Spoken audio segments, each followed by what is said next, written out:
नमस्कार विद्यार्थी मित्रांनो, आपण इयत्ता दुसरीचं नवनीतचे व्यवसाय या ठिकाणी सोडवत आहोत. यामध्ये आपण आज पाहणार आहोत थोडे पक्के करूया. यामध्ये चित्रवाचन दिलेलं आहे. चित्रवाचन आपल्या पाठ्यपुस्तकामध्ये पान क्रमांक 4 वर दिलेलं आहे.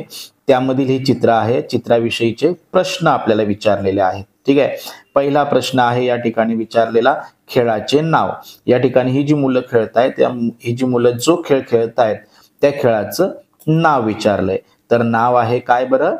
आंधळी कोशिंबीर. Very good. त्यानंतर पुढील प्रश्न त्यांनी विचारलेला आहे, चित्रात किती मुलगे व किती मुली आहेत? बरं, आपण या ठिकाणी पाहूयात. इकडे एक मुलगा दिसतोय, इकडे एक मुलगा दिसतोय, इकडे मुलगी दिसते आणि इकडे एक मुलगी दिसते. बरोबर आहे. म्हणजे 2 मुलगे आणि 2 मुली चित्रामध्ये दिसत आहेत. पुढील प्रश्न पाहूया, मुले मुली या खेळात काय करीत आहेत? मुले मुली या खेळात काय करत आहेत? आंधळी कोशिंबीरचा खेळ खेळत आहेत. यामध्ये पट्टी बांधलेला मुलगा आहे, तो इतर मुलांना काय करतोय रे? पकडतोय. डोळ्यांवर पट्टी बांधलेला मुलगा काय करीत आहे? तर डोळ्यांवर पट्टी बांधलेला मुलगा इतर मुलांना पकडत आहे. हे झालं चित्र क्रमांक 1. पुढे पाहूया चित्र क्रमांक 2. चित्र क्रमांक 2 मध्ये ही मुलं काहीतरी खेळतायत. तर या ठिकाणी दगडाचे गोटे दिसत आहेत. या मुलीने दगड वर उडवलेले आहेत. या चित्रामध्ये आपल्याला ही मुलगी आणि हा मुलगा दिसतोय.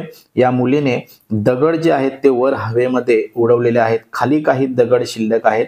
या खेळाचे नाव काय? तर या खेळाचे नाव काय बरं? सागर गोटे. Very good. काय नाव आहे? सागर गोटे हे या खेळाचे नाव आहे. हा खेळ कोण कोण खेळत आहे? तर एक मुलगी आहे आणि एक मुलगा आहे. ठीक आहे. तर मुलगा आणि मुलगी हा खेळ खेळत आहेत. त्यानंतर जमिनीवर किती गोटे आहेत? जमिनीवर किती गोटे पडलेले आहेत ते आपण मोजूयात. 1 2 3 4 5 6 7 8 आणि 9. एकूण 9 गोटे हे जमिनीवर पडलेले आपल्याला दिसतात. अगदी बरोबर.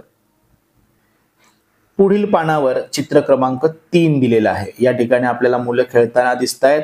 ठीक आहे. या खेळाचे नाव काय असं विचारलं. या खेळाचं नाव काय आहे? विटी दांडू. अगदी बरोबर. हा खेळ कोण कोण खेळत आहेत? तर हा खेळ 2 मुलगे आहेत ते खेळत आहेत. पहिल्या मुलाच्या हातात काय आहे? पहिला जो मुलगा आहे पुढे उभा, त्याच्या हातामध्ये हा काय आहे? तर दांडू आहे. अगदी बरोबर. त्याच्या हातामध्ये दांडू आहे आणि हवेमध्ये कोण आहे? विटी आहे. त्यानंतर तिसरा त्याने प्रश्न आपल्याला विचारलाय, तो काय करीत आहे? तर तो हवेमधली जी विटी आहे त्या विटीला या दांडूने फटका मारत आहे. बरोबर. आपण विटी दांडू खेळ खेळलेलो आहोत, आपल्याला माहिती आहे. पुढील चित्र आपल्याला या ठिकाणी दिलेलं आहे. चित्र क्रमांक 4. चित्र क्रमांक 4 अगदी सोपा आहे. आपण हा खेळ नेहमी खेळतो, पाहतो. कोणता खेळ आहे बरं? काय आहे खेळाचे नाव? खेळाचे नाव आहे कबड्डी. अगदी बरोबर. या खेळामध्ये किती संघ एका वेळी खेळतात? म्हणजे हे जे मैदान आहे या मैदानावर किती संघ असतील? तर हा एक संघ या बाजूने जो त्या मुलीला पकडण्याचा प्रयत्न करत आहे हा एक संघ, आणि ही जी मुलगी आहे ती मुलगी ज्या इकडच्या संघाकडनं इकडे आलेली आहे, म्हणजे इकडे एक संघ आहे. म्हणजे एका वेळी 2 संघ या ठिकाणी या खेळामध्ये खेळतात. एक या मैदानावर असतो आणि एक या मैदानावर असतो. ठीक आहे. तर 2 संघ या ठिकाणी या खेळामध्ये सहभागी होत असतात, एका वेळी खेळतात. कबड्डीचा खेळ कोण कोण खेळत आहे? मग कबड्डीचा खेळ कोण कोण खेळत आहे? तर त्या मुली खेळत आहेत. बरोबर आहे. कबड्डीचा खेळ मुली खेळत आहेत. त्यानंतर पुढे आहे, एका संघाची एक मुलगी काय करत आहे? ही जी दुसऱ्या संघातून आलेली जी मुलगी आहे, जी या साईडनं आलेली आहे, ती मुलगी काय करते आहे?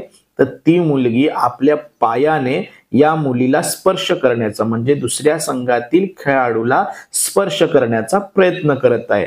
ठीक आहे. त्यानंतर आपण पुढील प्रश्न पाहूया, विरुद्ध बाजूला किती खेळाडू आहेत? मग आपण इकडे या मुली किती आहेत त्या मोजल्या पाहिजेत. 1 2 3 आणि 4. एकूण 4 मुली या ठिकाणी विरुद्ध संघामध्ये आहेत. एकूण 4 मुली विरुद्ध संघात आहेत. पुढे, मुलींनी खेळाचा गणवेश घातला आहे का? बघा, प्रत्येक खेळासाठी एक विशिष्ट असा गणवेश असतो. तुम्ही सुद्धा शाळेमध्ये येता तुमचा सुद्धा एक विशिष्ट गणवेश असतो, तसं या मुलींचाही एक गणवेश आहे. म्हणजे नक्कीच या मुलींनी या ठिकाणी काय केलेलं आहे, तर या खेळासाठीचा गणवेश घातला आहे. अगदी बरोबर. चला पुढे पुढे आहे माझे खेळ. आपल्या पाठ्यपुस्तकामध्ये पान क्रमांक 5 वर अनेक खेळ दिलेले आहेत.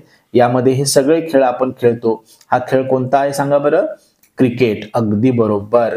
क्रिकेटमध्ये हा मुलगा या ठिकाणी बॅट घेऊन आहे. या मुलाने इकडनं चेंडू फेकलेला आहे. फेकलेल्या चेंडूला बॅटने फटका देत या ठिकाणी या मुलानं हा चेंडू हवेमध्ये भिरकावला आहे. या ठिकाणी आणखीन एक आपल्याला खेळ दिसतोय. जो खेळ आपण खेळतो तो खेळ आहे कोणता बरं? तर पतंग उडवणे. अगदी बरोबर. कागदाचा पतंग करणे आणि तो हवेमध्ये उडवणे. पुढे आपल्याला एक खेळ दिलेला आहे या ठिकाणी, तो पाहूयात. हा खेळ पाहूयात कोणता खेळ आहे. तर ही मुलं जी आहेत, ही मुलं या ठिकाणी छानपैकी बसलेले आहेत आणि या मुलाच्या हातामध्ये एक रुमाल आहे. बरोबर आहे. हा रुमाल या मुलांच्या पाठीमागे तो कुठेतरी टाकेल आणि त्या ठिकाणाहून पळेल. आपण हा खेळ नेहमी खेळतो. या खेळाचं नाव काय आहे? मामाचे पत्र हरवले. अगदी बरोबर. काय नाव आहे खेळाचं?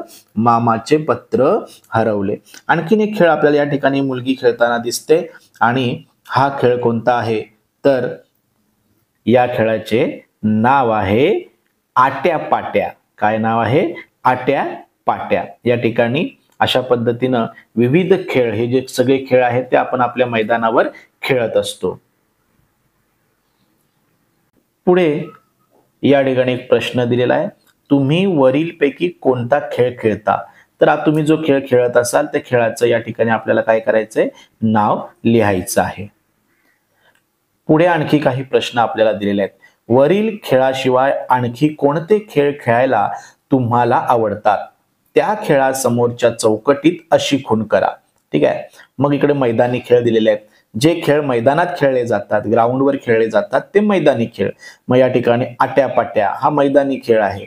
कबड्डी हा मैदानी खेळ आहे. लगोरी हा मैदानी खेळ आहे. लंगडी हा सुद्धा मैदानी खेळ आहे. विटीदांडू हा सुद्धा मैदानी खेळ आहे.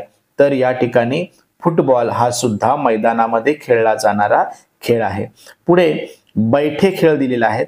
या ठिकाणी कॅरम, आपण जो कॅरम खेळतो तो घरात बसून खेळतो आहे की नाही, म्हणजे तो बसून खेळला जाणारा खेळ आहे. सापशिडी हा सुद्धा बसून खेळला जाणारा खेळ आहे. चेस म्हणजेच बुद्धिबळ हा सुद्धा या ठिकाणी बसून खेळला जाणारा खेळ आहे. तर ल्युडो हा सुद्धा बसून खेळला जाणारा खेळ आहे. म्हणजे हे सगळे बैठ्या खेळांची नावं दिलेली आहेत. तुमचा सर्वात आवडता खेळ कोणता? तर या ठिकाणी या मुलानं लिहिलंय बॅट बॉल. आपण त्याला क्रिकेट असं म्हणतो. तुम्हाला जो आवडतो तो खेळ तुम्ही या ठिकाणी लिहायचा आहे.